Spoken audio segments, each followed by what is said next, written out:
Good morning and welcome to the ACSA Breaking News Desk in Sacramento. This is ACSA News Live. I'm Naj Ali Khan. Today we're going to be giving you exclusive coverage on Governor Brown's 2017-2018 budget proposal. It came out within the last hour or so. A lot of information that we'll get to you. Our governmental relations staff is sifting through the entire budget proposal. They'll be here to provide some analysis for you and some of their comments on exactly what they are reading. So let's go ahead and give you some of the information on the budget proposal itself. The proposal says it will eliminate a proposed $2 billion deficit, bolsters the rainy day fund. Governor Jerry Brown calls this budget the most difficult California has faced since 2012. As we bring you in more information, $73.5 billion for the Proposition 98 guarantee. K-12 pupil funding increases of $3,900 from the levels in 2011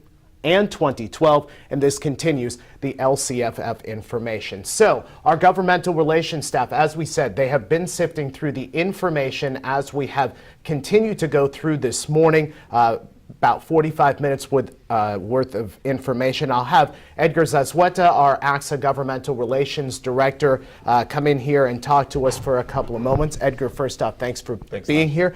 Give us some of your feedback on what you heard from the governor. Yeah, as you said, Naj, I mean, obviously this is initial reaction. We're still looking at the finer details of it. But as a whole, not a lot of big surprises in the budget. It was kind of what we expected. The administration had already been setting the tone to kind of put our expectations in check.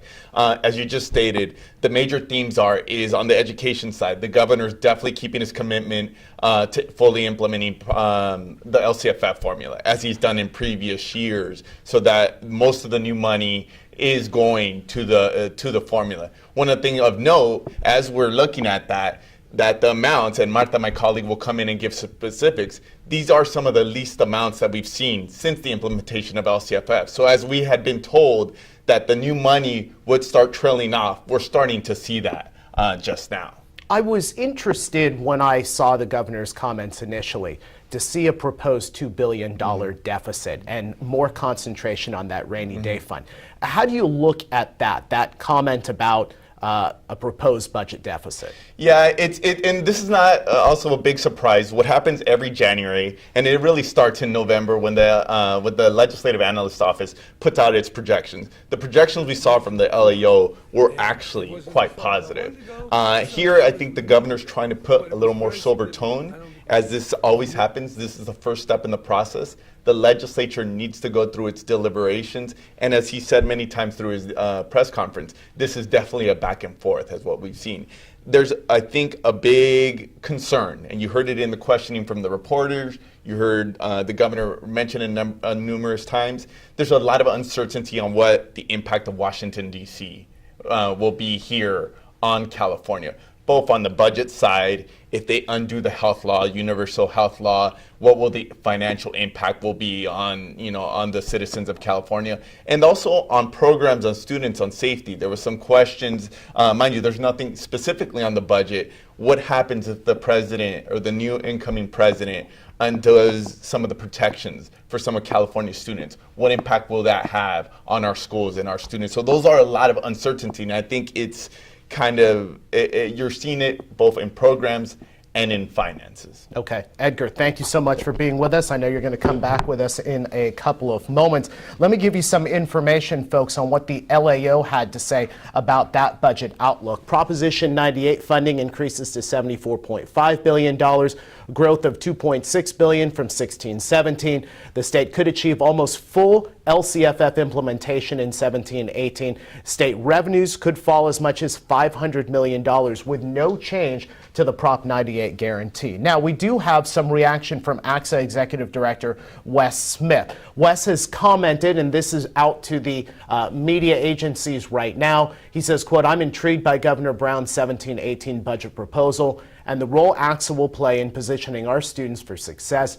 As student advocates, we believe the improvements and increases to funding are critical. The passage of Proposition 55 in November maintains existing funding for our students, but those levels are not enough to meet increased expectations and student needs. We must pursue long-term investments to stabilize public education for years to come. He continues with his statement. Moving forward, a responsibility rests with lawmakers on how to confront the growing impact of pension obligations on school budgets. We must strengthen collaboration on the implementation of the new accountability system, as well as mitigating federal changes that could impact the state's schools. ACSA has been a leader in student advocacy, and we look forward to working with Governor Brown and the legislature to craft a budget that serves our public school students. So that was the commentary from ACSA Executive Director Wes Smith after he saw the budget proposal come out. I will have our governmental relations advocate Martha Alvarez come in here.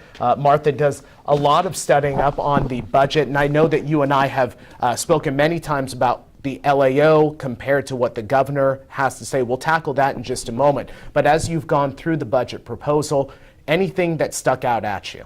So it's, as Edgar mentioned before, it's not unusual for the governor to come up with more modest revenue projections. Back in November, when the LAO released their own revenue projections, they had anticipated a $2.5 billion augmentation for LCFF. The governor's, I'll mention in a minute, is much more significantly less than that. This will start the negotiations, the part of the budget conversations through the legislative process, and thinking about how much more money do we have between now and April with the revenue tax collections after the individuals file their taxes, and then going through the May revise in May. The numbers difference between what the governor is proposing and what the LAO is proposing. There isn't that huge a difference between the two, but are you surprised with some of the figures that the governor puts out compared to the LAO? They are, and I'll talk a little bit about that. So they are a little bit significantly compared to the LAO. The governor's proposing $744 million for LCFF in 17-18. Again, $744 million. The LAO had anticipated, if all of that amount, $2.5 billion, was going towards LCFF, then it would really help to fund the formula. So overall, the Prop 98, so maybe I'll start off with Prop 98. The Prop 98 revenue projections from the LAO are closer to the governor's. They are about $400 million, perhaps less, for the governor. But when it comes to the actual appropriation of the dollars, it's much less for LCFF than what the LAO had anticipated, and that's the $744 million. Sure, so I'll provide some context. So as Edgar mentioned before, compared to the prior 3 years of LCFF implementation, LCFF was enacted in 2013. Over those last 4 years, we have seen more than $14 billion provided for LCFF. We had last year alone, we saw close to $3 billion in the current budget year, 16-17. This year, we're seeing less than $1 billion. So it is quite a different change to the prior years. The other noteworthy thing to mention is regarding the one-time funding. Our schools have been getting used to receiving one-time dollars over the past 3 years, where it's been discretionary block grants where school districts can use the money however they want. This year, compared to the prior years, last year we got about $1.3 billion. This year's more around $287 million. So for our school districts, as we get closer to those LCFF implementation levels, we're seeing that growth starting to slow down. Our members are probably thinking about what does it mean for those funding targets.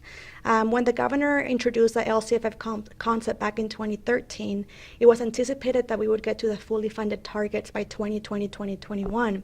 Now it looks like we will still get there by then, but we still have a few $1 billion left before we arrive those targets.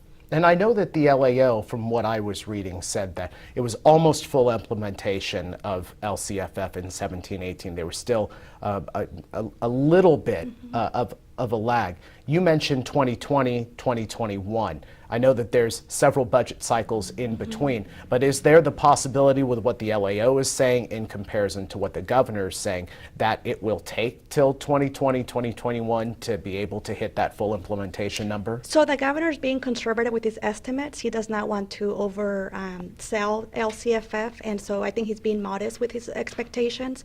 The governor will be termed out at the end of 2018, so we at ACSA anticipate that he would want to fully fund LCFF by the end of 2018.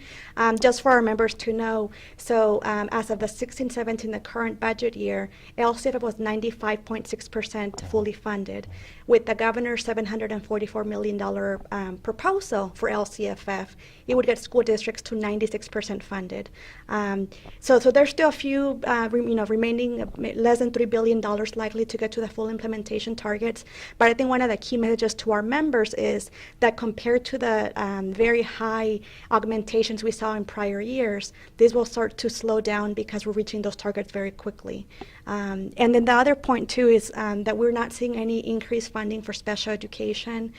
What the governor mentions in the proposal for K-12 is having a stakeholder conversation over the coming months, discussing potential reforms to special education, using the LCFF principles of transparency, simplicity, so that we can be able to support students with disabilities. We also don't see any new funding for teacher shortage proposals. It's been an issue we have heard from our members throughout the state. We don't see any funding for that. And then lastly, because this will be of interest to our members, Prop 51 passed by that was the school facilities bond, $9 billion this past November.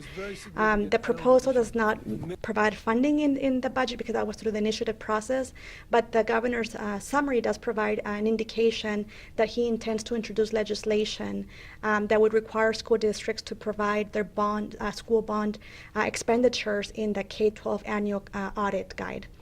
So we'll have more details to share with our members later this week as well. Perfect. Martha, I'll have you step off and have Edgar step back on, but don't go too far away because we'll talk accountability in just a couple of minutes. Edgar, you, as you rejoin us here, you heard Martha talk a little bit about teacher shortage. Yeah.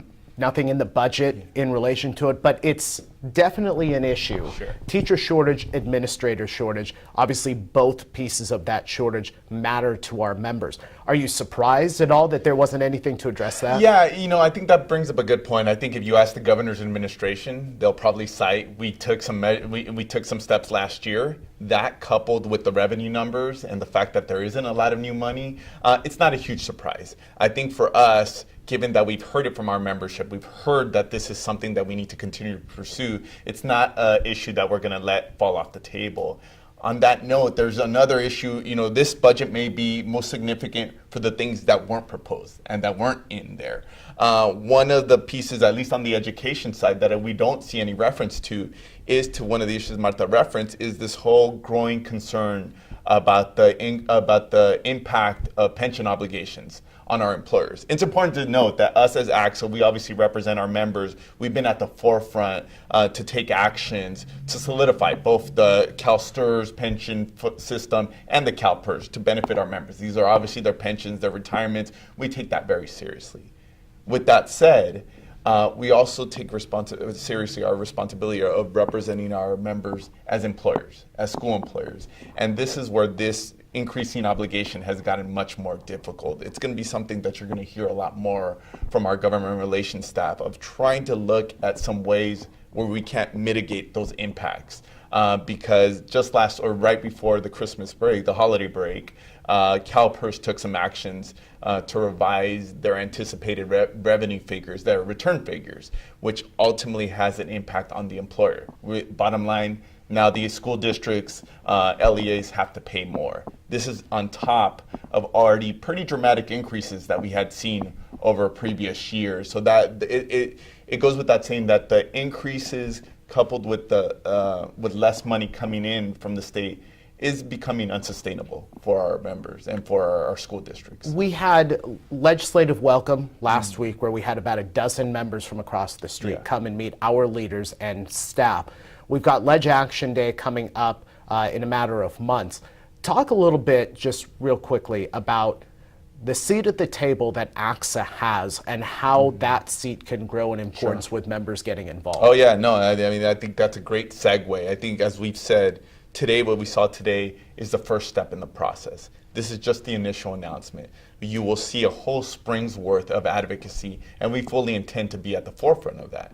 our influence only goes as far as our membership.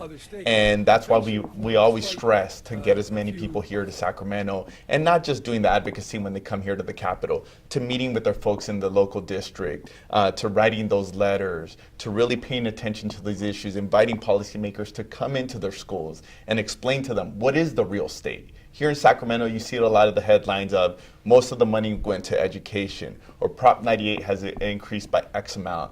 The reality, the story that we need to tell is what is that equating to on the ground, and where is the need that we still needs to be met. One other big underlying point that you'll hear from ACSA in the coming months and probably in the coming years is, as Martha mentioned, we're getting close to full implementation of LCFF.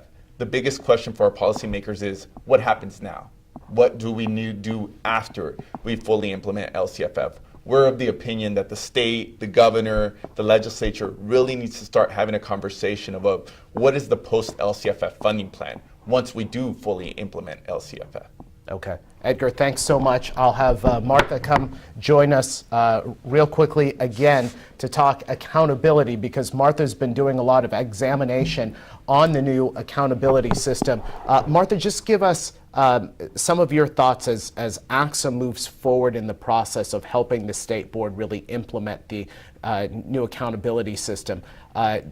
You had mentioned to me about a task force that ACSA is forming right now to help provide information, feedback, guidance to the state board. Maybe you can talk a little bit about ACSA's role as we move forward with implementing the accountability system. Sure, thank you for the question. So as our members know, we have a new system that went into effect in September of 2016, and it uses multiple measures to consider student performance and how we define a quality education. So because this is, and this includes graduation rate, suspension rates, English learner acquisition, test scores, and a few other areas, school climate, parent engagement, and so forth.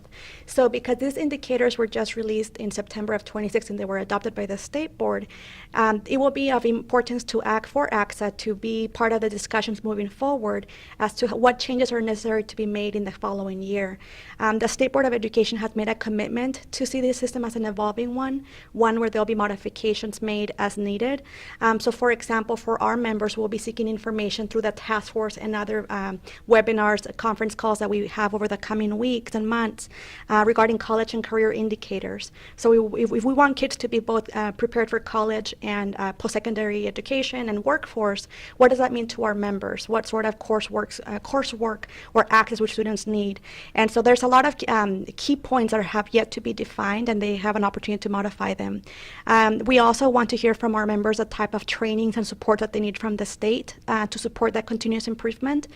This system, unlike the prior accountability system, is meant to provide support at both the school district level, county office, and district level. And so we want to ensure that ACSA can provide recommendations to the state board about that support. And then one last piece too is that will be of importance to our members, and they will have a lot of interest, is regarding how do we support the lowest performing schools. That's a requirement by the federal law, the Every Student Succeeds Act. And so California will have to consider how do we identify the lowest 5% of schools, and how do we provide resources and support for them moving forward. So definitely we encourage our members to stay posted on this issue. We have a new webpage, ACSA.org/accountability, where we'll be providing more information to our members and be able to be a resource to them.